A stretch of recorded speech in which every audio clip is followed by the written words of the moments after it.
Residents of Borgu local government area of Niger State are calling for urgent government intervention following renewed terrorist attacks that have reportedly destroyed more than 7 communities.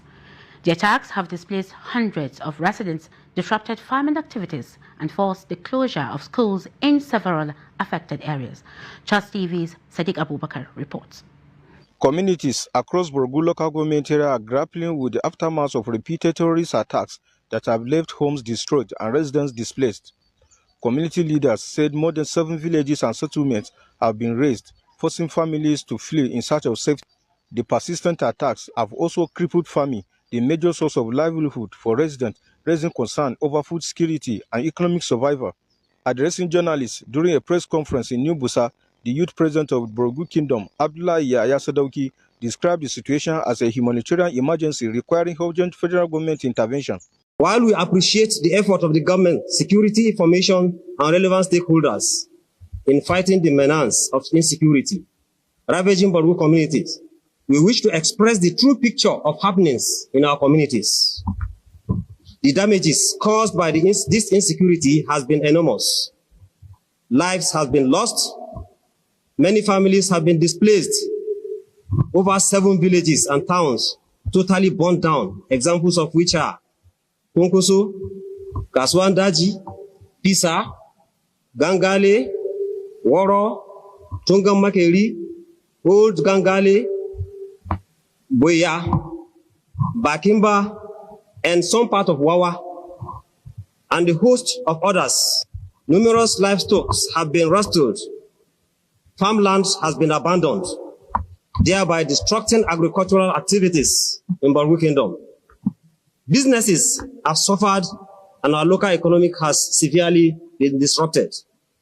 Children are unable to attend schools safely. Only schools in New Busa Township and environs are open. Other schools remain closed since January this year, 2026.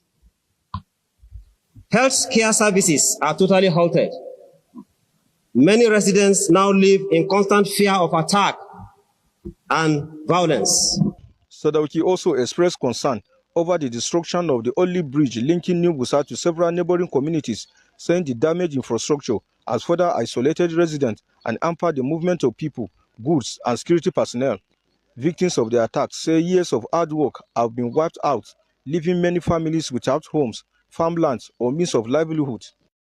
I think since 2021, we have lost our education. I was the principal of Government Day Secondary School, Terr. On the 11th of May, 2021, these bandits moved into the Terr one night. They moved away from the district head and gave a sound warning about education. And since then, the school have been closed up to date.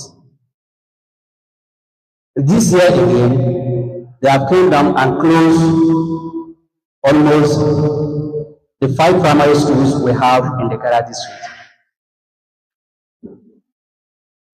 Just last month, they have burned down all the 5 primary schools we have in the Terr district.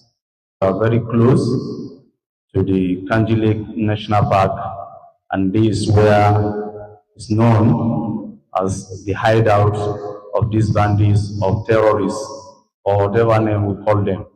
So we are calling on the authorities to please come in and give us the security so that our economy can reboost. Community leaders are calling on the federal government to establish additional forward operating bases in vulnerable communities, strengthen intelligence gathering, and provide greater support for local vigilante groups assisting security agencies. They also appeal for immediate humanitarian assistance for displaced residents and intensify efforts to rescue those still being held captive by terrorists. As insecurity continues to threaten lives and livelihoods in Borgu, residents said restoring peace and rebuilding their communities can no longer be delayed. Sadiq Abubakar, Trust TV News, Mina.